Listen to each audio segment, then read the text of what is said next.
நம்மோடு டாக்டர் அகிலா அம்மா இணைந்துள்ளார்கள். அம்மாவை பற்றிய ஒரு சிறு குறிப்பு.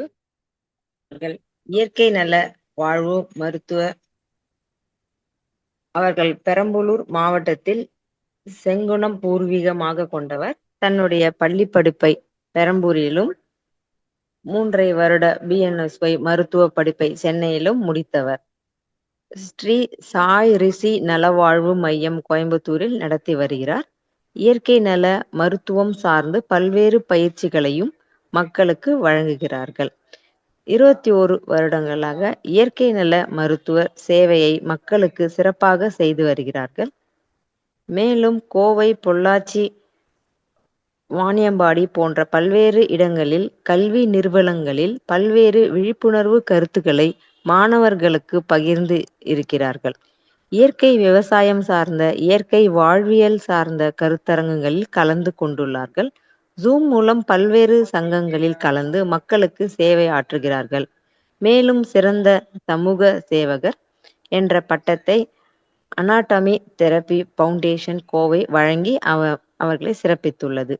மேலும் டாக்டர் அகிலா அம்மா அவர்கள் சமூக அக்கறையோடு தமிழகம் முழுவதும் இலவச விழிப்புணர்வு முகாம்கள் மற்றும் இலவச ஆன்லைன் வகுப்புகளை மக்களுக்கு வழங்கி வருகிறார்கள். உடல் ஆரோக்கியத்தை பற்றியும் இயற்கை நல வாழ்வை பற்றியும் விழிப்புணர்வு ஏற்படுத்தி தொண்டாற்றி வருகிறார்கள். இன்று நமக்கு அம்மா அவர்கள் கழிவு நீக்க பயிற்சிகள் என்ற தலைப்பிலே அவர்களது கருத்துக்களை நம்மோடு பகிர உள்ளார்கள். அம்மா அவர்களை தமிழ் ஆனந்த யோக அருட்தொண்டர்கள் அனைவரின் சார்பாக வாழ்க வளமுடன் என்று வாழ்த்தி வரவேற்கிறோம். வாழ்க வளமுடன்மா, துவங்கலாமா? வாழ்க வளமுடன். எல்லோரும் எல்லா வளமும் பெற்று இன்புற்று வாழ எல்லாம் வல்ல இறையாற்றல் துணை நிற்கட்டும். அனைவருக்கும் மாலை வணக்கம். நான் பேசுறது கிளியரா கேக்குதுங்களா? போதுமா? கேக்குதுங்கம்மா. இன்னும் கொஞ்சம் வால்யூம் கிட்ட வந்தாக்க நல்லா இருக்கும்மா. ஓகே, இப்ப போதுங்களா? கிளியரா இருக்கா? வாய்ஸ் போதுமா? போதுமா, கிளியரா இருக்குமா. நன்றி. இன்றைக்கு நாம தமிழ் ஆனந்த யோக மையம்ல கடந்த வகுப்புல கழிவு நீக்கம், அதாவது இயற்கை வாழ்வியல் பத்தி பேசியிருக்கோம். அடுத்தது கழிவுகளுடைய தேக்கம் தான் நோய், அதை நீக்கினால்தான் அது சிகிச்சையாக மாறும். அந்த விதத்துல இன்றைக்கு நாம கழிவு நீக்கம் பயிற்சிகள் நிறைய இருக்கு. இயற்கை மருத்துவத்தை பொறுத்த வரைக்கும் சிகிச்சைகள் அப்படின்னு சொல்றதே என்னன்னு கேட்டீங்கன்னா கழிவு நீக்கம் தான் சிகிச்சை. காரணம் என்ன அப்படின்னு சொன்னா, இப்ப நம்ம ஒரு புதுசா வீடு கட்டிப்போம் இல்லைங்களா? புதுசா கட்டுற வீடு எப்படி இருக்கும்? ரொம்ப சுத்தமா இருக்குமா? என்ன கொஞ்சம் இந்த பெயிண்ட் ஸ்மெல் எல்லாம் வரும், அவ்வளவுதான். ஒயிட் வாஷ் பண்ணிருப்போம், அதனுடைய வாசனைகள் வரும், அவ்வளவுதானே தவிர மற்றபடி எப்படி இருக்கும் நமக்கு? வீடு ரொம்ப சுத்தமா இல்லையா? வீடு கிரக பிரவேசம் எல்லாம் பண்ணி நல்லா மனமா இருக்கும். சாம்பிராணியோ பூக்களோ அதனுடைய வாசனை எல்லாம் வீட்டுல நிறைய இருக்கும். அண்ட் ரொம்ப சுத்தமா இருக்கும். ஜன்னல், கதவு, வீட்டுல எல்லா கார்னர்ஸுமே எப்படி இருக்கும்? ரொம்ப சுத்தமா இருக்கும் இல்லைங்களா? அதே மாதிரியே நம்ம குடியிருக்கிற எல்லா நாட்களும் இருக்குமா? ஒவ்வொரு நாளுமே நம்ம என்ன பண்ணுவோம்? உழங்குவோம். அந்த ரூம்ல படிப்போம், அந்த ரூம்ல சமைப்போம், அந்த ரூம்ல விளையாடுவோம், இல்ல எல்லாரும் வருவாங்க, உட்காருவாங்க, சாப்பிடுவாங்க. இதுல என்ன ஆகும்? கொஞ்சம் கொஞ்சமா அந்த வீடு, புதுசா சுத்தமா இருந்த வீடு கொஞ்சம் கொஞ்சமா என்ன ஆகும்? கொஞ்சம் முழுமையாக புது வீடு மாதிரி இருக்காது. உண்டா இல்லைங்களா? அது ஒத்துக்கிறீங்களா இல்லையா? கொஞ்சம் என்ன ஆகும்? அப்படியே அழுக்கு சேரும். நம்ம துடைப்போம், மாசத்துக்கு ஒரு முறை அல்லது வருஷத்துக்கு 2 முறை. அந்த மாதிரி ஒவ்வொரு இடத்துக்கு தகுந்த மாதிரி, சூழலுக்கு தகுந்த மாதிரி நம்ம என்ன பண்ணுவோம்? சுத்தம் பண்ணுவோமா இல்லைங்களா? இப்ப நமக்கு விநாயகர் சதுர்த்தி, சரஸ்வதி பூஜை, தீபாவளி, பொங்கல், வருடப்பிறப்பு, இப்படி ஒவ்வொரு பண்டிகைக்கும் நம்முடைய பாரம்பரியம் என்ன சொல்லியிருக்கு? வீடை சுத்தம் பண்ணணும் இல்லைங்களா? பொங்கல் வந்தாச்சுன்னா வீடு வெள்ளை அடிக்கணும் இல்லையா? எவ்வளவு இயர் பாத்தீங்கன்னா பொங்கல் வந்தாச்சுன்னா இன்றைக்கும் கிராமப்புறங்கள்ல என்ன பண்ணாங்க? வீட்டை என்ன பண்ணுவாங்க? அந்த மெயின்டைன் பண்றதுக்காக அந்த சுவர் ஆகட்டும், மண் சுவர் ஆகட்டும் அல்லது சிமெண்ட் சுவர் ஆகட்டும், ஒவ்வொரு முறையும் நல்லா ஒயிட் வாஷ் பண்ணோம்னாதான், வெள்ளை அடிச்சாதான் என்ன இருக்கும்? மீண்டும் அந்த புது பொலிவுக்கு வரும் இல்லைங்களா? மழை தண்ணி பட்டிருக்கலாம், வெயில் பட்டிருக்கலாம், அதுல கொஞ்சம் ஃபேட் ஆயிருக்கும், அல்லது அழுக்காயிருக்கும், அல்லது அங்க இருந்து கொஞ்சம் உறைஞ்சு வெளியில போயிருக்கும். எப்படியோ ஒண்ணு. புது பில்டிங் மாதிரியே இருக்குமா? இருக்காது. நம்ம பயன்படுத்துறதுக்கு தகுந்த மாதிரி நாட்கள் ஆகும் பொழுது அதுல கொஞ்சம் வெளியில இருந்து குப்பை, டஸ்ட், மழை நீர், அது வேற என்னென்னமோ நிறைய சுத்தி இருக்கக்கூடிய குப்பைகள், இலைகள் எல்லாமே படும்பொழுது அந்த சுவர்கள் என்ன ஆகும், கொஞ்சம் பாழாக தான் செய்யும், கொஞ்சம் அழுக்காக தான் செய்யும். அதுக்காக என்ன பண்றோம், நம்ம ஒயிட் வாஷ் பண்றோம். இப்போ நம்ம உடம்புக்கு வாங்க, பிறக்கிறோம். பிறக்கும் பொழுது நம்மளுடைய கலர் எப்படி இருந்துச்சு, நம்மளுடைய தோல் எப்படி இருந்துச்சு? ஓகே, எக்கோ இருக்குங்களா? Okay, wait wait wait.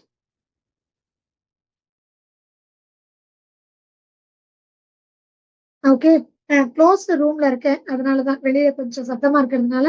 Okay, இப்ப கிளியரா இருக்கா?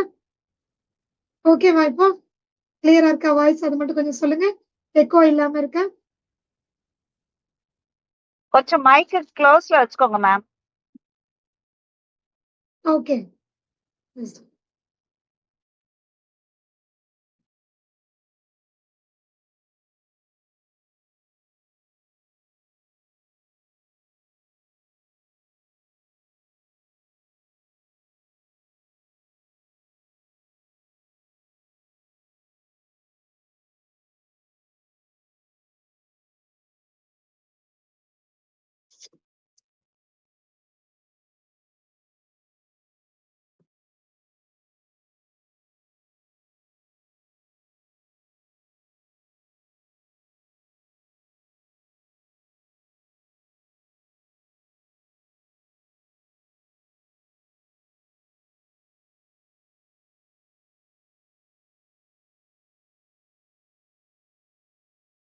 இப்ப நான் பேசுறது கிளியரா இருக்கான்னு மட்டும் சொல்லுங்க. நம்ம உடம்புக்கு வரலாம்.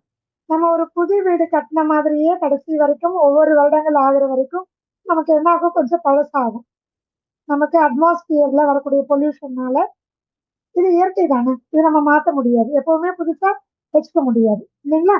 வேணும்னா வருஷத்துக்கு ஒரு முறை வெள்ளை அடிச்சு புதுப்பிச்சுக்க முடியும் கொஞ்சம், ஆனா புதுசு மாதிரியே இருக்காது இல்லையா? அதே மாதிரிதான் நம்மளுடைய உடலும். நாம சாப்பிடுறது எல்லாமே நம்ம பார்த்து பார்த்து ஆர்கானிக்கா சாப்பிடுறோமா? இல்ல. பல நேரங்கள்ல பொறுமையா சாப்பிட முடியுதா? அவசரமா அள்ளி கொட்டிக்க வேண்டியிருக்கு, பொறுமையா மென்னு சாப்பிட முடியறது இல்ல. அண்ட் பல நேரங்கள்ல வெளியில சாப்பிட வேண்டியிருக்கு. சுத்தமான உணவுகள் வீட்டுல இருந்து சாப்பிட முடியுதானா? இல்ல. உண்டா இல்லைங்களா? அடுத்தது குடிக்கிற தண்ணி. நம்ம வீட்டுல நம்ம சாதாரண தண்ணியோ இல்ல மழை தண்ணியோ குடிப்போம். ஆனா வெளியில போகும்போது mineral water, can water, RO water அதான் குடிக்கிறோம் இல்லைங்களா? அடுத்தது நல்ல காற்றோட்டமான இடத்துலதான் தூங்குறோமா அப்படின்னு சொன்னா, பல நாட்கள்ல கொசுக்கு பயந்து, திருடனுக்கு பயந்து, அல்லது ஒரு பாதுகாப்பு இன்மை அப்படின்னு சொல்லி என்ன பண்றோம், க்ளோஸ் பண்ணி தான் தூங்குறோம் இல்லைங்களா? அப்ப ஒருத்தர் விடக்கூடிய காற்றை கார்பன் டை ஆக்சைடை நம்மளும் சுவாசிக்கிறோம், அடுத்தவங்களும். இப்படி எல்லாம் நமக்கு எல்லா விதத்திலும் வெயில்ல போய் இருக்க முடியுதா அப்படின்னா, நமக்கு நிறைய டைவர்ஷன். என்னன்னா, சூரிய ஒளியில போனா வைட்டமின் டி கிடைக்கும், ஆனா கூடவே என்ன ஆகும், கருப்பாயிடும் தோல் அப்படின்னு பயந்துக்கிறோம். உண்டா இல்லைங்களா? சூரிய ஒளி ரொம்ப குறைவாதான் உடம்புல படுது. அந்த உடற்பயிற்சி தினமும் தொடர்ந்து பண்றோமா அப்படின்னா, ஒரு 10-15% பேர் தான் உடம்புக்கு முக்கியத்துவம் கொடுக்குறவங்க மட்டும் உடற்பயிற்சி செய்யறோம். அப்ப அதனால என்ன ஆகும், அப்படின்னு நம்ம உடம்புக்கு ஆரோக்கியம் கிடைக்கும். அடுத்தது நல்லா தூங்குறோமா, ஆழ்ந்த உறக்கம் உறங்குறோமா அப்படின்னு கேட்டா அதுவும் குறைவு. ஒரு மாசத்துல ஒரு 2 நாள் நல்லா ஆழ்ந்த உறக்கம் உறங்குறது அப்படிங்கிறது பெரிய விஷயமா இருக்கு. அடுத்தது மனசுக்கு பிடிச்ச மாதிரி வாழறோமா, அந்த கேள்வி இருக்குல்ல, அது ரொம்ப முக்கியமானது. நம்ம மனசுக்கு பிடிச்சு நம்ம வாழறோமா? இல்ல. கணவருக்காக அல்லது மனைவிக்காக அல்லது குழந்தைகளுக்காக அல்லது சமுதாயத்துக்காக, இப்படி எவ்வளவு விஷயங்கள் நம்ம தியாகம் பண்றோம். நமக்கு பிடிச்சிருந்தா கூட அதை செய்யறது இல்லை. அது அவங்க தப்பா புரிஞ்சுப்பாங்களோ, அது அவங்களுக்கு பிடிக்காம போயிடுமோ, அல்லது அதுக்கு நேரம் இல்லை, எனக்காக நான் என்னுடைய நேரத்தை ஒதுக்குறதுக்கு சமயம் இல்லை, அப்படி நிறைய விஷயங்கள் இருக்கு இல்லையா? சோ இந்த மாதிரி பஞ்சபூதங்களினால நாம நம்மளுடைய வாழ்க்கையில இயற்கைக்கு மாறாக செய்யக்கூடிய பல விஷயங்கள்னால, இயற்கைக்கு எதிராக செய்யக்கூடிய பல விஷயங்கள்னால நம்மளுடைய உடல் குழந்தையில பிறந்தது போலவே ஆரோக்கியமாக இல்லை. இது எல்லாரும் ஒத்துக்கிறீங்களா? உண்மைதானே? கொஞ்சம் எல்லாரும் அப்படியே ரிவர்ஸ் போய் பாருங்க. முன்னாடி 10 வருஷத்துக்கு முன்னாடி நான் ஆரோக்கியமா இருந்த மாதிரி இப்ப இருக்காங்க. அது கொஞ்சம் நம்ம யோசனை பண்ணி பார்க்கணும் இல்லையா? ஏன் அப்படின்னு சொன்னா, அப்போ நம்ம ரொம்ப சந்தோஷமா இருந்தோம். நம்ம குழந்தைங்களாம் அப்படிதானே, மனசுக்கு பிடிச்ச மாதிரி அவங்க என்ன பண்ணிடுவாங்க, அவங்க வாழ்வாங்க. நம்ம என்ன சொன்னாலும் சரி, குழந்தைங்க என்ன பண்ணுவாங்க, அதை பத்தி கவலையே பட மாட்டாங்க, ரொம்ப சந்தோஷமா இருப்பாங்க. நம்ம என்ன சொல்லுவோம், குழந்தை பாரு, நீ என்ன குழந்தையா, உனக்கு பிடிச்ச மாதிரிதான் நீ இருப்பேன்னு சொன்னா என்ன குழந்தையா நீ அப்படின்னு நம்ம வீட்லயே கேட்பாங்க. பாத்திருக்கீங்களா? ஆக மொத்தத்துல யாருதான் இயல்பா இருக்காங்க அப்படின்னு சொன்னா தான் நம்ம இயல்புல இருக்கிறாங்க, மனசுக்கு பிடிச்ச மாதிரி வாழறாங்க. அதனால என்ன ஆகுது அப்படின்னு சொன்னா அவங்க ஆரோக்கியமாவே இருக்காங்க எப்பவுமே. அதே மாதிரி ஆரோக்கியம் நம்ம இருக்கமான்னு கேட்டா இல்ல. அதை புரிஞ்சுக்கணும் இல்லையா நம்ம? அதே மாதிரி நம்ம அன்னைக்கெல்லாம் பாத்தீங்கன்னா 12 மணி நேரம் நம்ம அம்மா அப்பா தூங்க விடுறாங்களா? பாத்திருக்கீங்களா தூங்க விடுறாங்களான்னு? கிடையாது. ஏன், என்ன காரணம் அப்படின்னு சொன்னா சூழல். இன்னைக்கு வளர்ந்துட்டோம், குடும்பம், பொறுப்பு, நிறைய வேலைகள் இருக்கு. அதனால என்ன ஆயிடுச்சு அப்படின்னு சொன்னா நம்மளால அப்படி எல்லாம் இயல்பா நம்ம இஷ்டத்துக்கு தூங்க முடியறது இல்ல. நம்ம இஷ்டத்துக்கு மழையில, தண்ணியில, மண்ணுல விளையாட முடியறது இல்ல.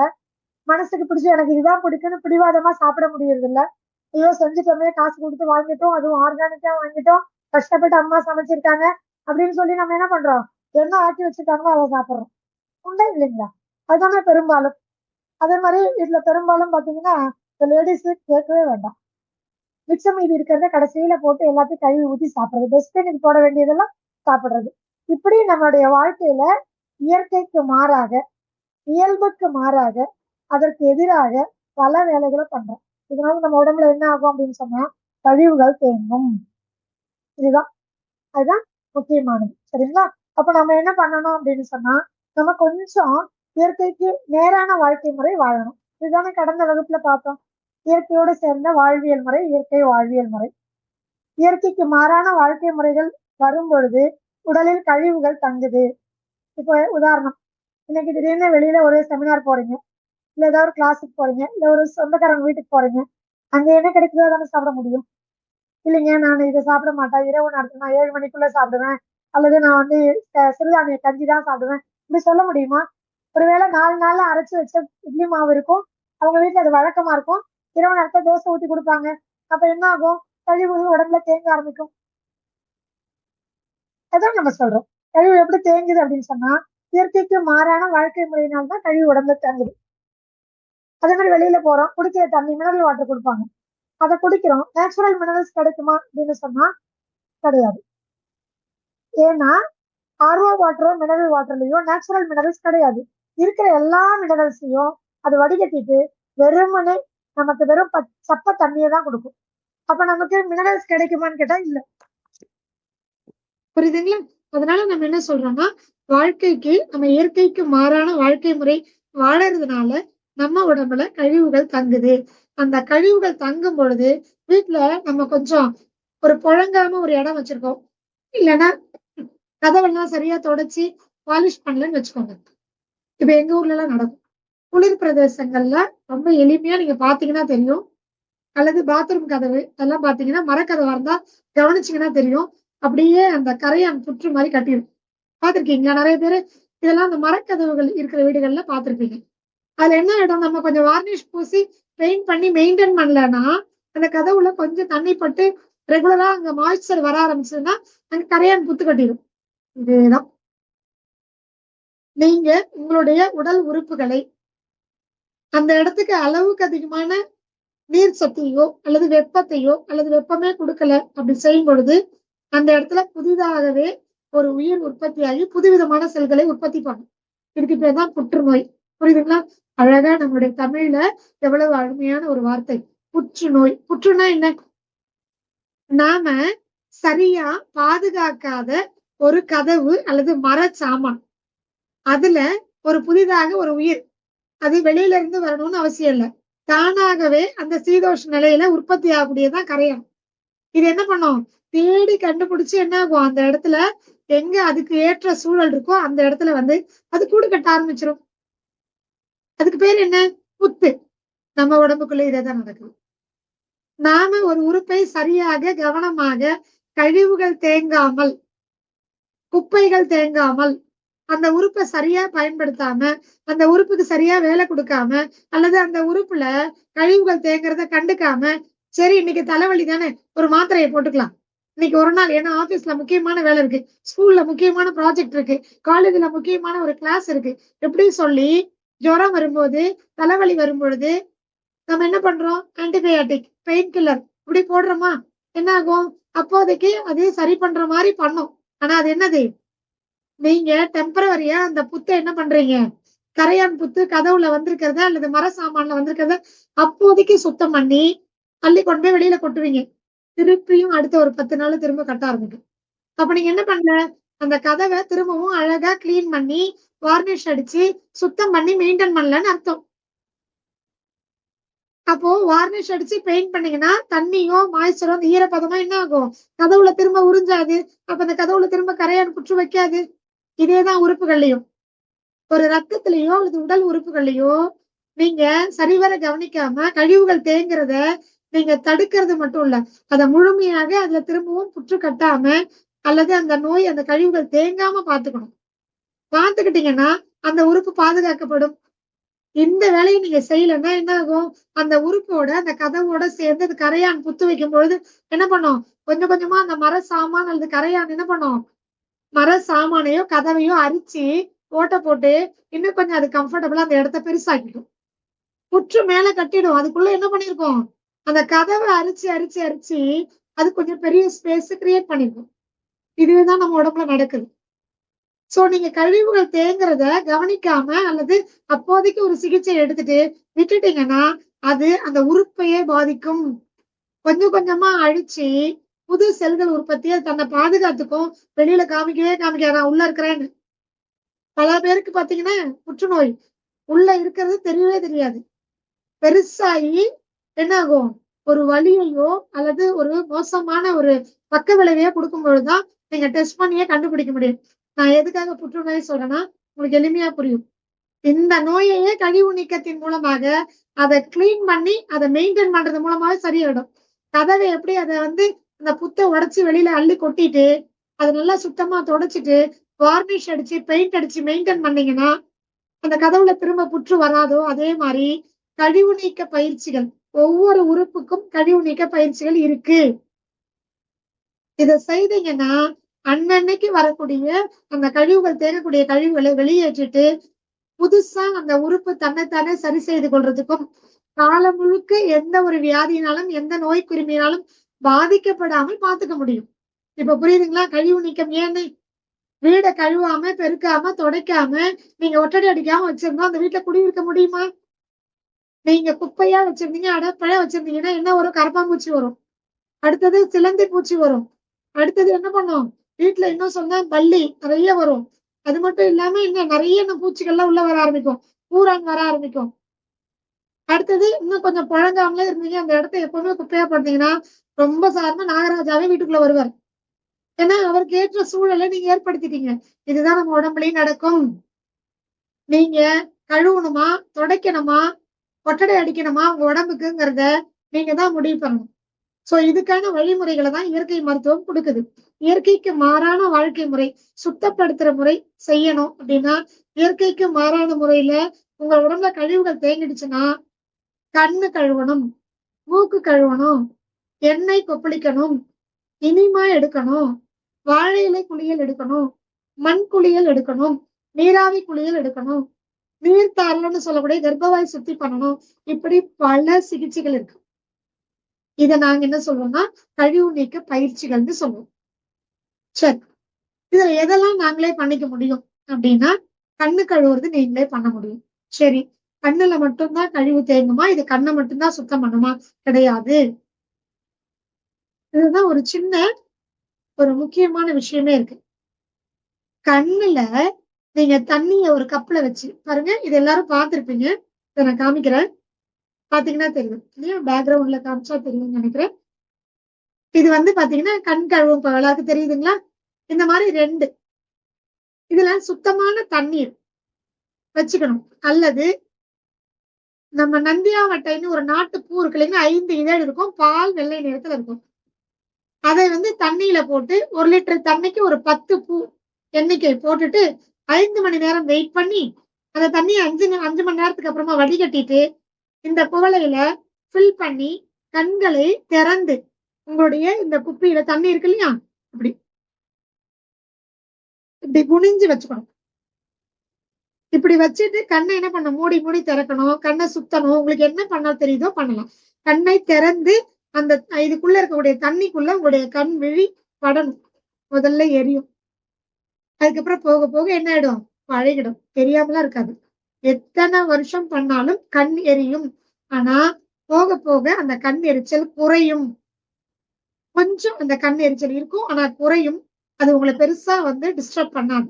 இதனால பக்க விளைவு கிடையாது. ஒரு நாளைக்கு எத்தனை முறை வரைக்கும் கழுவலாம்? 5 முறை வரைக்கும் கழுவலாம்.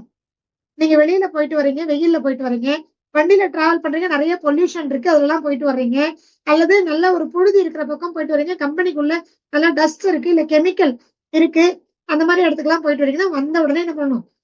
சாதாரண பச்சை தண்ணியாவது வச்சு கண்ணை கழுவணும். கை கால் கழுவுமா, முகம் கழுவுமா, அப்பொழுதெல்லாம் என்ன பண்ணணும்? கண்களை கழுவணும். சரி, கண்களை கழுவுறதுனால கண்களை மட்டும் பாதுகாத்துக் கொள்ள முடியுமா? இல்லை. அதற்கு உள் உறுப்பு ஒருத்தர் இருக்காரு. யார் தெரியுங்களா? கல்லீரல். நீங்க கண்களை கழுவுறதன் மூலமாக, கண்களின் மூலமாக நம்முடைய கல்லீரலுக்கு, லிவருக்கு நீர் சக்தி போகும், அந்த உறுப்பு தூண்டப்படும். மஞ்சக்காமால வந்தா கல்லீரல்ல தானே உங்களுக்கு வலிக்கணும், அங்கதானே பிரச்சனை வரணும். ஆனா கண்ணு ஏன் மஞ்சள் ஆகுது? என்ன அர்த்தம்? கல்லீரல் சொல்லுது நான் பாதிக்கப்பட்டிருக்கேன் மஞ்சக்காமாலையாலன்னு, கண்ணின் மூலமாக சொல்லுது. அப்போ கண்களை கழுவுறதன் மூலமா நீங்க கண்ணை மட்டும் சுத்தம் செய்வதில்லை, கல்லீரல் தன்னைத்தானே சுத்தம் செய்யறதுக்கு நீங்க நீர் சக்தியை கொடுக்குறீங்க. புரியுதா இப்போ இது எப்படி சிகிச்சையா மாறிச்சுன்னு? சோ கண்களை கழுவ கழுவ கல்லீரல்ல வரக்கூடிய கல்லீரல் அழற்சி, liver cirrhosis, fatty liver, high cholesterol, பித்தப்பையில கல்லு, கண் பார்வையில குறைபாடு, கேட்ராக்ட், எனக்கு குளுக்கோமா, கண் புரைன்னு சொல்றோம்ல, தூர பார்வை, கிட்ட பார்வை, அனைத்தும் கல்லீரலும் தூண்டிவிடப்படும். தன்னைத்தானே சரி செய்து கொள்வதற்கு, தன்னைத்தானே சுத்தப்படுத்துவதற்கு கல்லீரலை தூண்டும். எது? கண் கழுவுறது மூலமா. அப்ப இந்த இடத்துக்கு பண்ணும்போது இங்க இருக்கிற பிரச்சனையும் சரியா போகும். கண் அழுத்தம், கண் எரிச்சல், கண்ணுல ஏதாவது தொந்தரவு என்ன இருந்தாலும் சரியா போகும். ஓகேவா? இது ஒண்ணு. ரெண்டாவது, மூக்கு கழுவும் குவளை. இது பிளாஸ்டிக்ல தான் இருக்கும். மைல்டு வார்ம் வாட்டரு இதுல ஊத்திக்கணும், லியூக் வார்ம் வாட்டர். அதுல கொஞ்சம் பிஞ்சு சால்ட் போட்டுதான் தண்ணியை சூடு பண்ணணும். வெது வெதுப்பான தண்ணீர், கை தொட்டா சூடு தாங்குற அளவுக்கு ரொம்ப மெல்லிய லியூக் வார்ம் வாட்டர், வெது வெதுப்பான தண்ணி தான் பயன்படுத்தணும். இதை என்ன பண்ணணும்னா, இப்படி இந்த பக்கம் ஒரு துளை இருக்கும், இங்க தண்ணி ஊத்துறதுக்கு இருக்கும். இது மூக்குல ஒரு பக்கமா பெண்ட் பண்ணிட்டு இதுல ஒரு பக்கம் வச்சீங்கன்னா தண்ணி இங்க போயிட்டு வெளியில வரும். இதுல மிக முக்கியமான விஷயம், நீங்க மூக்கு வழியா தண்ணி விடும்போது மூச்சு காற்று எந்த வழியா போகும்? சிந்திக்கணும் இல்லையா? வாயை திறந்துக்கணும், ஒண்ணு. ரெண்டாவது, நீங்க இப்படியே வச்சீங்கன்னா தண்ணி மேல ஏறுமா? ஏறாது. அப்ப என்ன பண்ணணும்? தண்ணியினுடைய வாட்டத்துக்கு தகுந்த மாதிரி நீங்க என்ன பண்ணணும்? தலையை பெண்ட் பண்ணணும். நீங்க இந்த பக்கம் மூக்குல வைக்கிறீங்க, தண்ணியை விடுறீங்கன்னா இப்படி நல்லா பாருங்க, இந்த அளவுக்கு தண்ணி கீழே போயிட்டு தானா ஆப்போசிட்ல வெளில வரணும். வலது பக்க நாசில தண்ணியை விட்டீங்கன்னா இடது பக்கம் வெளியில வரணும். அந்த அளவுக்கு உங்க தலையை பக்கவாட்டில் சரிக்கணும். அப்ப முன்பக்கம் வளைந்து பக்கவாட்டில் சரிந்து இந்த மூக்கு கழுவுற குவளைய நாசில் இந்த பக்கம் வச்சீங்கன்னா வாய் வழியா இப்படிதான் பண்ணணும். அப்ப தண்ணி என்ன ஆகும்? இங்க போய் இங்க வருமே தவிர, பல பேர் சொல்லுவாங்க எனக்கு மூக்கு கழுவுற குவளையில பண்ணாலே இந்த தலைவலி வந்துடும், தண்ணி ஏறிக்கும், அப்படியே எனக்கு கஷ்டமாயிடும். காரணம், இந்த முறையில செய்யாம நேரா நின்னு பண்றது. வாயை திறக்காம மூச்சை தண்ணி இழுக்கிற அதே பகுதியில மூச்சை இழுத்தா என்ன ஆகும்? மூச்சும் தண்ணியும் சேர்ந்து மேல போய் ஏறிடும். அப்படியே சிவியரா ஹெட்டேக் வரும். இது சரியான முறையில் பண்ணுங்கள். முடிந்தா யோகா சென்டர்ல சரியாக ஒரு பக்கத்துல யாராவது ஒருத்தர் ட்ரெயினரை வச்சுக்கிட்டு முதல் தடவை பண்ணீங்கன்னா சிறப்பா இருக்கும். ஒண்ணும் இல்லைங்க, தண்ணி போற பக்கமா உங்க தலையை திருப்பணும். முன்பக்கம் வளைஞ்சு பண்ணீங்கன்னா ரொம்ப எளிமை. அவ்வளவுதான். வாய் வழியாக சுவாசத்தை மாத்திக்கிட்டு மூக்கு வழியா தண்ணி விடணும். இவ்வளவுதான். இது பண்றதுனால என்னெல்லாம் சரியாகும்? மூக்குல என்னெல்லாம் வியாதி வரும்? மூக்குல சதை வளர்ச்சி, எலும்பு வளைஞ்சிருக்கு, தும்மல், காலையில எழுதணும் ஒரு 10 தும்மல் வருது. அடுத்தது, எனக்கு உள்ளுக்குள்ள ஒரு பாலிப்ஸ் இருக்கு அப்படிலாம் நிறைய சொல்றோம். அடுத்தது, எனக்கு ஆஸ்தமா இருக்கு, நுரையீரல் இருக்கு, சளி கட்டிட்டு மூச்சு வாங்கும், மூச்சு குழல் சுருங்கி இருக்கு. எப்படி கல்லீரல் கண்ணினுடைய வெளிப்பாடோ அதே மாதிரி நுரையீரல் மூக்கினுடைய வெளிப்பாடு. நம்மளுடைய நுரையீரல் ஆரோக்கியமா இருக்கா இல்லையாங்கிறத மூக்கை வைத்து கண்டுபிடிக்க முடியும். மூக்க சுத்தம் பண்ணினா நுரையீரல் தன்னைத்தானே சுத்திகரித்து கொள்ளும். அதை தூண்டி விடுறீங்கன்னு அர்த்தம். அப்ப மூக்கு கழுவுறது மூலமா உங்க மூக்கு மட்டும் சுத்தமாகிறது இல்ல, நுரையீரல் தன்னுடைய கழிவுகளை வெளியேற்றும். மூக்கு கழுவுனதுக்கு அப்புறம் தான் இது வரைக்கும் சளியே இருக்காது. மூக்கு கழுவி பாருங்க, எங்க இருந்து வருதுன்னே தெரியாது. நுரையீரல்ல இருந்து வெளில வருது. நுரையீரல் என்ன ஆகும்? அப்பா வந்துட்டாண்டா அப்படின்னு என்ன பண்ணும்? அதனுடைய கழிவுகளை வெளியேற்றும். கபமாக சளியாக வெளியேற்றும். புரியுதுங்களா? அப்ப என்ன ஆகும்? சைனசைட்டிஸ், ஆஸ்மா, வீசிங், சோ நுரையீரல் சம்பந்தப்பட்ட எல்லா தொந்தரவும் சரியா போகும். புரியுதுங்களா? அப்போ மூக்கு கழுவும் கோலையை பயன்படுத்தி நீங்க சுத்தம் பண்ணிக்கலாம். சரி, நம்ம கண்ணுக்கு சொன்னோம் தினமும் 5 முறை அதிகபட்சம் பண்ணலாம். இந்த மூக்கு கழுவும் கோலை எத்தனை நாளைக்கு ஒரு தடவை பண்ணலாம்? முதல்ல ஒரு 10 நாளைக்கு தினமும் பண்ணிடுங்க. அதுக்கப்புறம் வாரம் ஒரு நாள் பண்ணா போதும். அதுக்கப்புறம் தேவைப்பட்டா எப்ப சளி பிடிச்சிருக்கோ அப்ப பண்ணா போதும். ஒருவேளை எனக்கு மூக்குல சதை வளர்ந்துருக்கு அப்படின்னா வாரத்துக்கு 2 நாள் பண்ணுங்க. முதல்ல ஒரு 10 நாள் பண்ணுங்க, அப்புறம் வாரத்துக்கு 2 நாள். தொந்தரவு இருக்கிறவங்க முதல்ல 10 நாள் பண்ணிட்டு வாரத்துக்கு 2 நாள் பண்ணா போதும். இல்லாதவர்கள் எப்போ தொந்தரவு வருதோ அப்ப மட்டும் பண்ணா போதும். சளி பிடிச்சிருக்கு, எனக்கு கஷாயம் குடிக்க பிடிக்கல, கஷாயம் குடிச்சா எனக்கு சூடு பிடிச்சிக்குது, இது ஒரு பிரச்சனை. சளி கபம் சேர்ந்துருச்சுன்னா நீங்க சாப்பிடுற எல்லா மூலிகை மருந்தும் எந்த மருந்தாலும் சூடுதான். அப்ப என்ன, பல பேருக்கு வயிற்றுல புண்ணு வந்துடும், சாப்பிட்டு சாப்பிட்டு வாயில புண்ணு வந்துடும்.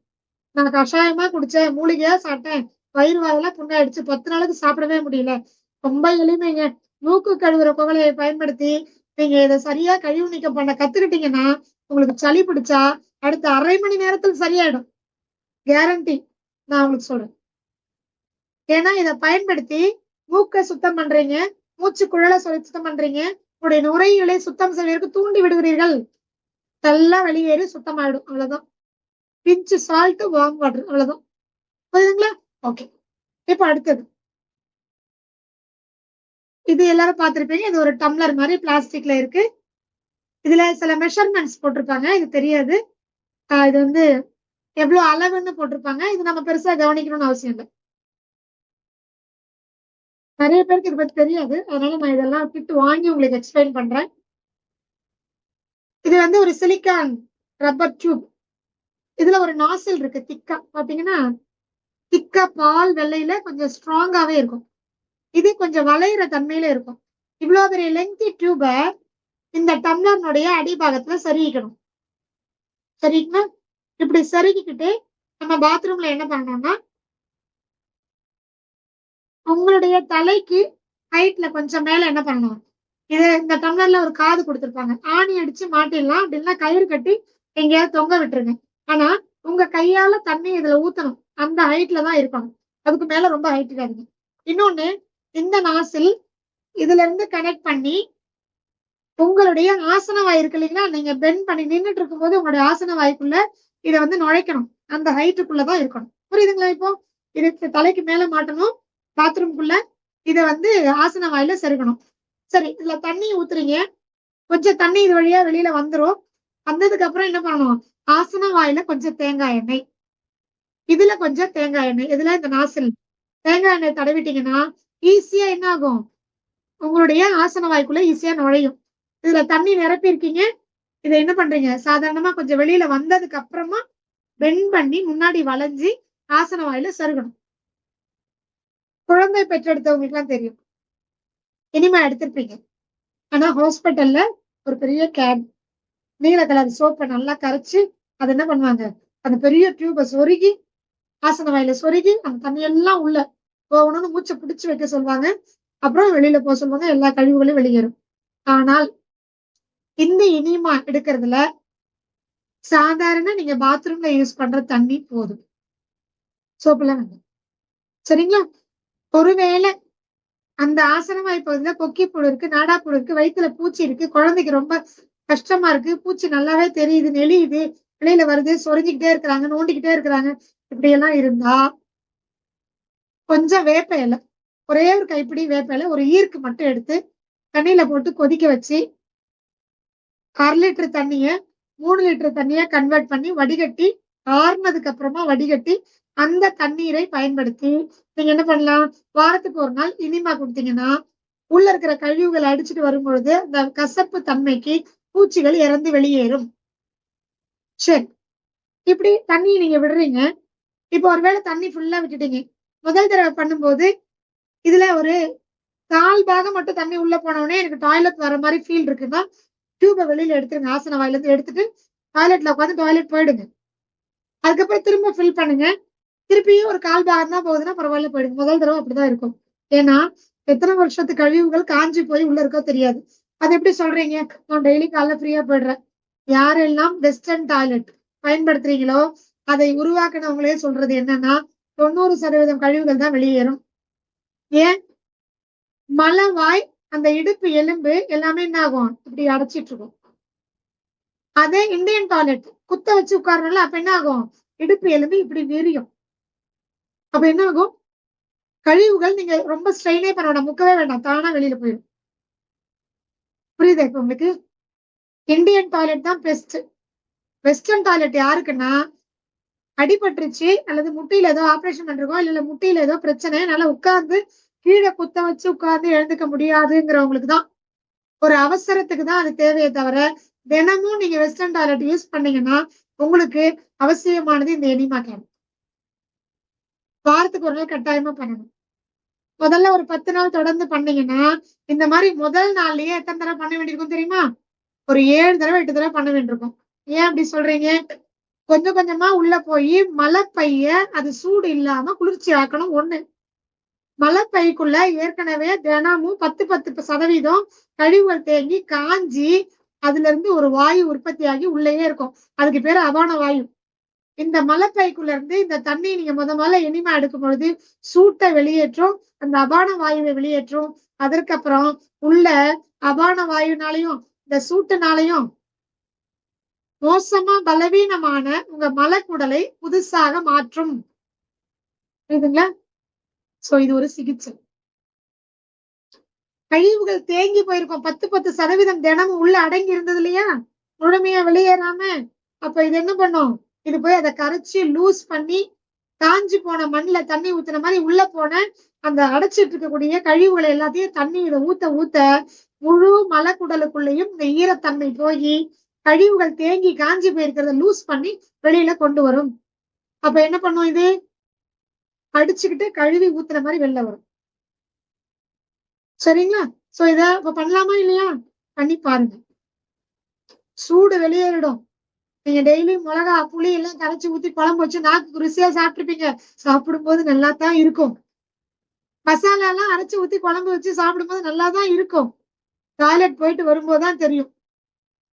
சோ எரிச்சல் எங்க? அங்க. ஆசன வாயில எரியறது உங்களுக்கு மண்டைக்குள்ள ஒரு பெரிய ப்ரெஷரை கொடுக்கும். யாராவது அப்ப ஒரு சாதாரண கேள்வி கேட்டு ஜோக் அடிச்சா கூட எப்பவும் சும்மா ஜோக்குக்கே முக்க ஜோக்குக்கே சிரிக்கிற நீங்க அப்ப கோவப்படுவீங்க. குழந்தைய பார்த்தா கோவப்படாதான்னு கிளாஸ் எடுக்கிற நீங்க கோவப்படுவீங்க, எரிச்சாடுவீங்க. என்னாச்சு இந்த அம்மாவுக்கு, என்னாச்சு இந்த அப்பாவுக்கு, நல்லா தானே இருந்தாரு அதுன்னு பயந்துட்டு போயிடும்.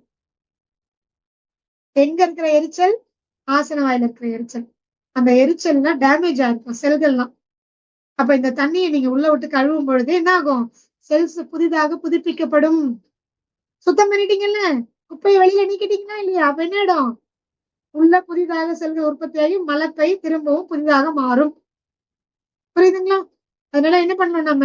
சோ இது மட்டும் தான் பண்ணுமா அப்படின்னா மொத்த சிறுகுடல் பெருங்குடல் உள்ள இருக்கக்கூடிய மற்ற முன்னாடி ஒரு உறுப்பு இருக்கு. யாரு? பெண்களாக இருக்கும் பட்சத்துல நம்முடைய கருப்பை, ஆண்களாக இருக்கும் பட்சத்துல ப்ராஸ்டேட் கிளாண்ட் ஆண் உறுப்புகள், பின்பக்கம் சிறுநீர் பை, மலம் எல்லாமே சேர்ந்து இடுப்பு எலும்பு அதை சுத்தி இருக்கக்கூடிய எல்லா உறுப்புகளும் கூல் ஆயிடும், குளிர்ச்சி ஆயிடும், சூடு போயிடும், அபான வாயு தேங்கிதான் வெளில போயிடும், வலி இருந்தா போயிடும். அது மட்டும் இல்ல, அதுக்கு மேல இருக்கக்கூடிய சிறுகுடல் பெருங்குடல் அத்தனையும் குளிர்ச்சி ஆயிடும், கூல் ஆயிடும். தன்னுடைய கழிவுகளை வெளியேற்ற ஆரம்பிக்கும். சிறுகுடலோட வேலை என்ன? சாப்பிட்ட சாப்பாட்டுல சத்துக்களை கிரகிக்கிற வேலை. அது வேலையை அது செய்யும். குப்பைகளை வெளியேற்றும். நல்லா லூஸ் மோஷன் போகும், குப்பைகள் வெளியேறிடும். பெருங்குடல் அதுல கழிவுகள் எல்லாம் தேங்கி இருக்கும், அது எல்லாத்தையும் வெளியில அனுப்பும். நல்லா லூஸ் மோஷன் போகும், ரெடி ஆயிரும். அந்த உறுப்புகள் தன்னுடைய வேலையில தானே செய்ய ஆரம்பிக்கும்.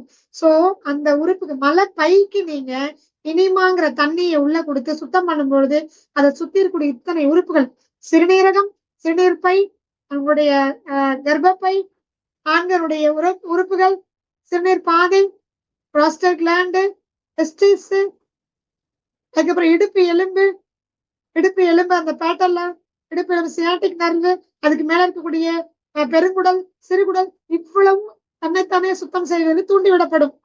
எவ்வளவு பெரிய விஷயம். அபான வாயு தேங்கி மேல் எழும்பும் பொழுதுதான் ஹார்ட் பீட் அதிகமாகுது. சொல்லுங்க, கேட்கலீங்க.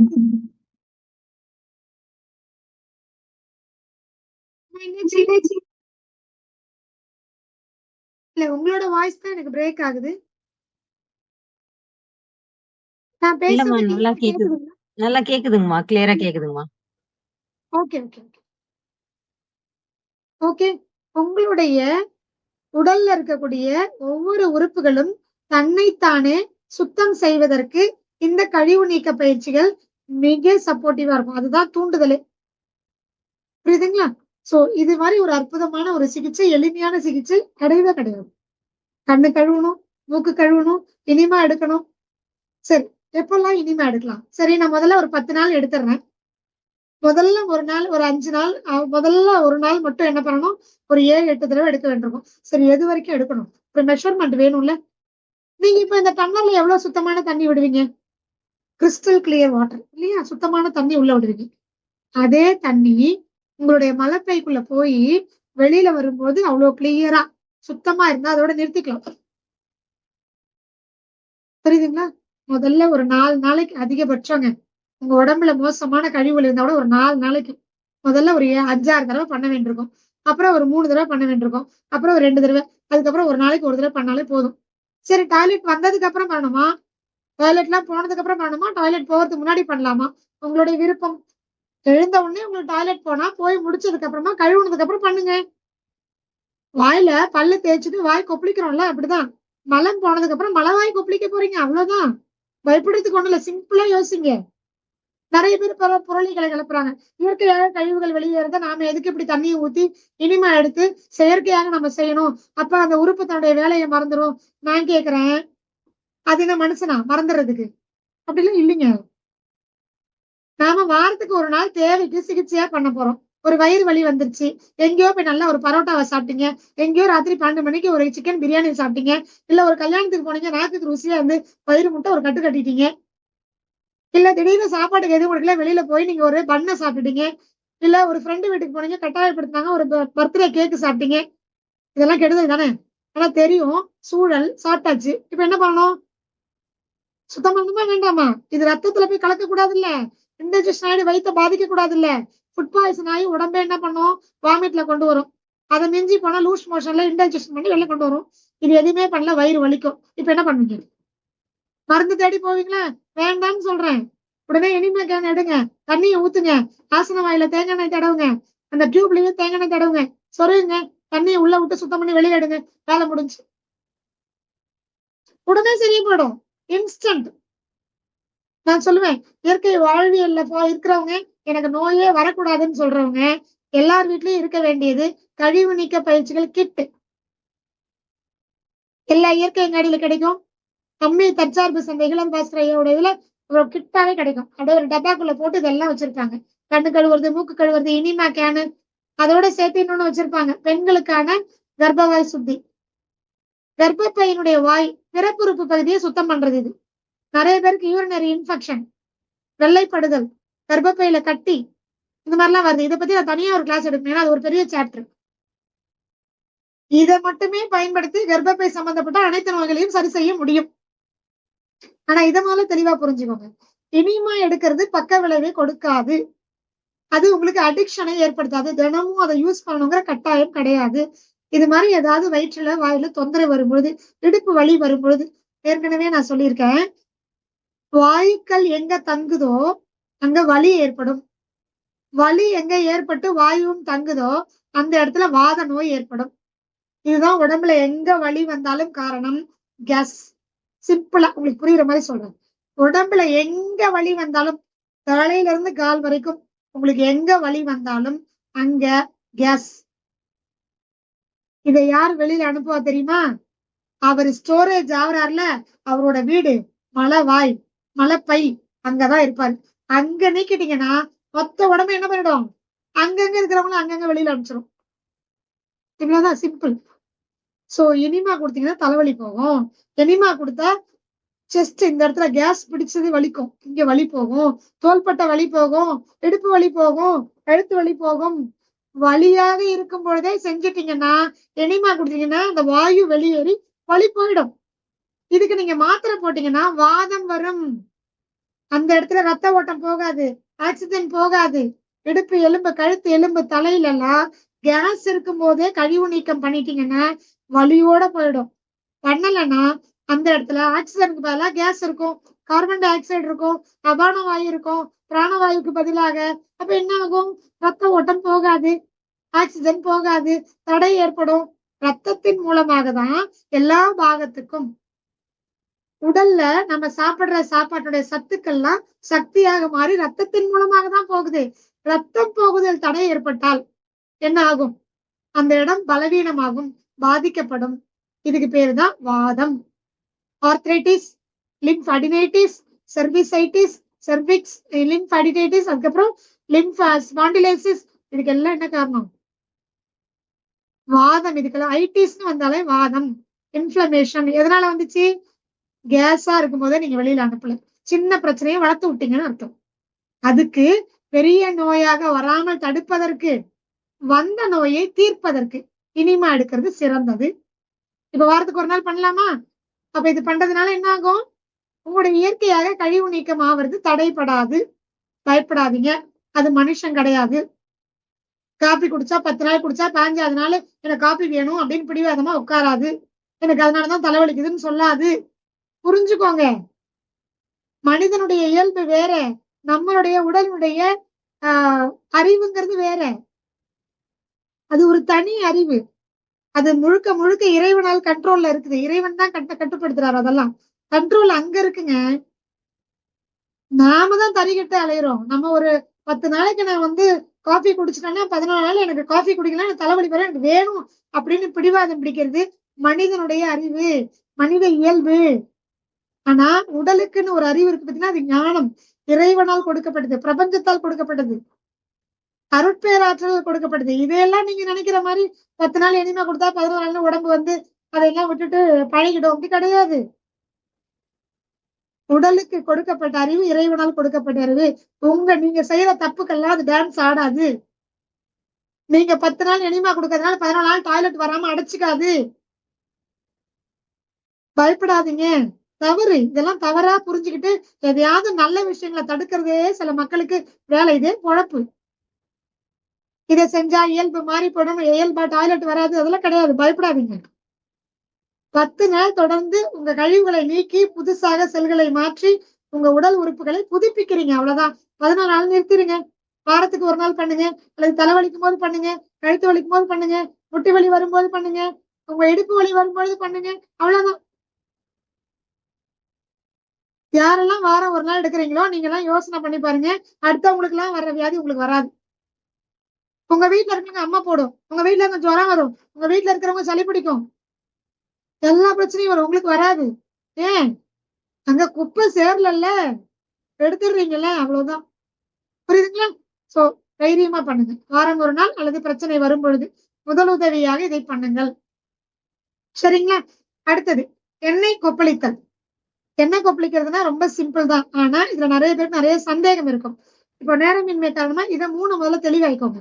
கண் கழுவுறது, மூக்கு கழுவுறது, இனிமா எடுக்கிறது, இதையெல்லாம் முதல்ல தெரிஞ்சுக்கிட்டு இதை இந்த வாரமே ட்ரை பண்ண ஆரம்பிச்சிருங்க. 1 மாசம் டைம் இருக்கு. அடுத்தது நான் உங்களுக்கு எண்ணெய் கொப்பளித்தல் தெளிவா ஒரு வகுப்பு எடுக்கிறேன். அடுத்தது கழிவு நீக்கத்துல மிக முக்கியமானது பெண்களுக்கான மாதவிடாய் பிரச்சனைகள், கர்ப்பப்பை சார்ந்த அனைத்து பிரச்சனைகளும் நீக்குவதற்காக நாம யூஸ் பண்ணக்கூடிய என்னது, நம்மளுடைய கர்ப்பவாய் சுத்தி. இதை பத்தி நான் அடுத்தடுத்த வாரங்கள்ல நான் உங்களுக்கு சொல்லி கொடுக்குறேன். அதுக்கப்புறம் நீங்க ஃபாலோ பண்ணிக்கலாம். அதெல்லாம் சிகிச்சையாவே, இதுவும் சிகிச்சை தான், அது இன்னும் பிரத்யேகமா செய்ய வேண்டியது. சோ இதெல்லாம் ஃபாலோ பண்ணிக்கோங்க. ஏன்னா இதுல பெரும்பாலும் இப்ப உங்களுக்கு சந்தேகம் வர்றதுக்கு வாய்ப்பு கிடையாது. ஏன்னா இதை நீங்க செய்து பார்க்கும் பொழுதுதான் நிறைய வாய்ப்பு உங்களுக்கு சந்தேகம் எழும். அதனால சந்தேகத்தை நம்ம வந்து அடுத்த வாரம் கூட நம்ம பண்ணிக்கலாம். ஏன்னா அடுத்த வகுப்பு எனக்கு 8 மணிக்கு நான் ஜாயின் ஆகணும். ஸோ அதுக்கான ப்ரிப்பரேஷன்ஸ் இருக்கு. ஸோ டவுட் செஷன்ஸ் இருந்ததுன்னா நோட் பண்ணி வச்சுக்கோங்க. இன்னும் நீங்க செய்து பாருங்க. கட்டாயமாக இனிமா எடுப்பது நீங்க பச்சை தண்ணியில தான் எடுக்கணும். சரிங்களா? இப்போதைக்கு நீங்க அந்த வேப்பிலை கஷாயம் எல்லாம் எதுவும் பயன்படுத்த வேண்டாம். மூக்கு கழுவுறது வார்ம் வாட்டர், வெது வெதுப்பான வெள்ளிய சூடான தண்ணியில தான் பயன்படுத்தணும்.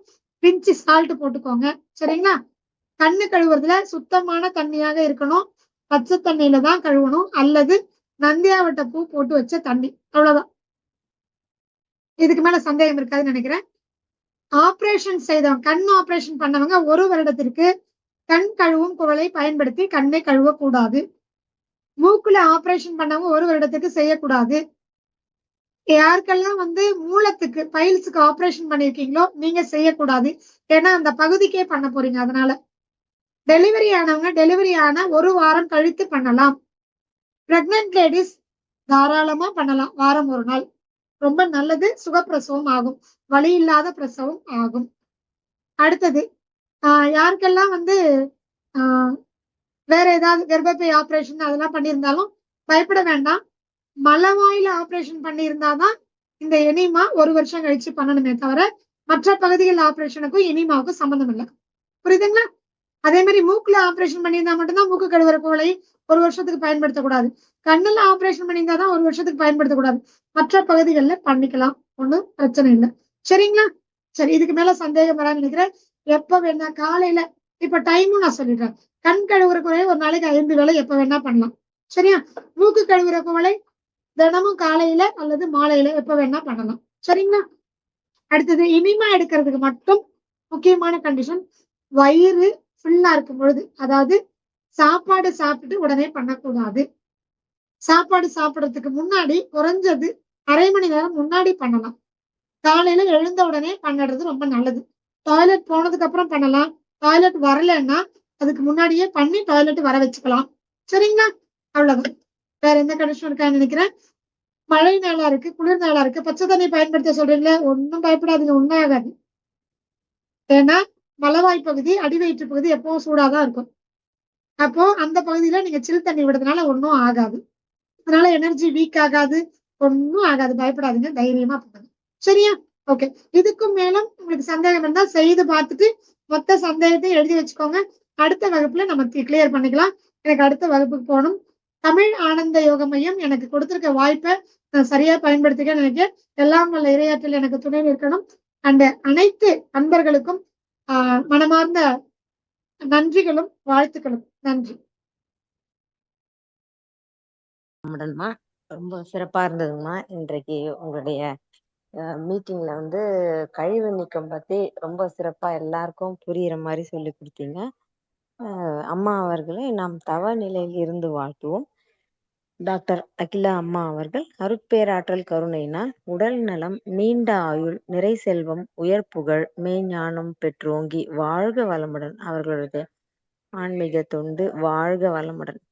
நீங்களும் உங்கள் அன்பு குடும்பமும் வாழ்க வளமுடன். மிக சிறப்பா இருந்ததுங்கம்மா. இதுல வந்து நீங்க சொன்னதை பத்தி சிறு ஒரு குறிப்பு மாதிரி சொல்லிடுறேன், எல்லாருக்கும் புரியுற மாதிரி. நம்மளுடைய கழிவுகள் தேக்கம் தான் நோய் காரணம் அம்மா சொன்னாங்க. அந்த கழிவுகள் எங்கெங்க எப்படி தேங்கி இருக்கும் அப்படின்றதையும் பத்தி விளக்கி சொன்னாங்க. அதை நீக்கிறதுக்கு உண்டான 3 முக்கியமான பயிற்சிகள் நமக்கு சொல்லி கொடுத்துருக்காங்க. கண் கழுவுவது, மூக்குல கழுவுவது, அப்புறமா நம்ம எனிமா கொடுப்பது. 3மே வந்து எளிய முறை பயிற்சி தான். அது வீட்டிலேயே நம்ம அன்றாடம் செஞ்சு நம்ம கழிவுகளை சுத்தம் பண்ணிக்கலாம். எப்படி செய்யணும், எவ்வளோ நேரத்துக்கு செய்யணும் அப்படின்றத பத்தி அம்மா தெளிவா சொல்லியிருக்காங்க. இதை வந்து வீடியோ ரெக்கார்டிங்கை தமிழ் ஆனந்த யோகத்துல நம்ம யூடியூப்ல இந்த ப்ரோக்ராமை ரெக்கார்ட் பண்ணி போட்டிருப்போம். சந்தேகம் இருப்போம், திரும்ப கேட்டுக்கோம். ஏன்னா அம்மா வேற ஒரு மீட்டிங்கு தயாராக இருக்கிறதுனால அம்மாவுக்கு நன்றி சொல்லிடலாங்க. ரொம்ப சிறப்பா இருந்ததுங்கம்மா. இதுல எதுவும் சந்தேகம் இருந்தா நோட் பண்ணி வச்சுக்கோங்க. அம்மா அடுத்த தடவை நம்ம கூப்பிடும்போது அவங்க கிட்ட நம்ம கேள்விகளை சந்தேகங்களை கேட்டு நிவர்த்தி பண்ணிக்கலாம். சிறப்புங்கம்மா. நீங்க ரிலீவ் ஆயிக்கலாங்கம்மா. நீங்க நன்றிங்கம்மா. வாழ்க வளமுடன். நன்றிங்கம்மா. வாழ்க வளம், வாழ்க வளமுடன். நன்றிங்கம்மா.